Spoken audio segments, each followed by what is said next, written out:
वसई विरार महापालिकेच्या परिवहन सेवेतील ओलेक्ट्रा विद्युत बसला आग। वसई विरार शहर महानगरपालिकेच्या परिवहन विभागामध्ये हल्लीच नवीन विद्युत बस दाखल झाल्या आहेत। ओलेक्ट्रा कंपनीचे विद्युत बस क्रमांक MH48DC1343 हिचे नेहमीप्रमाणे मेंटेनन्स आणि चार्जिंग परिवहन विभागामार्फत करण्यात आले होते, परंतु अचानक या विद्युत बसच्या स्टेअरिंग जवळ विरार यशवंतनगर येथील ग्राउंडवर आज दुपारी सुमारे 2:20 सुमारास धूर येऊ लागला आणि काही क्षणातच बसला आग लागली।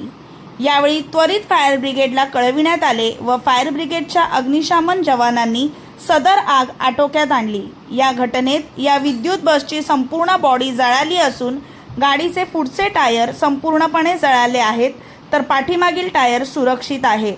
सुदैवाने चालक, वाहक आणि इतर कोणत्याही व्यक्तीस कोणतीही दुखापत झाली नाही।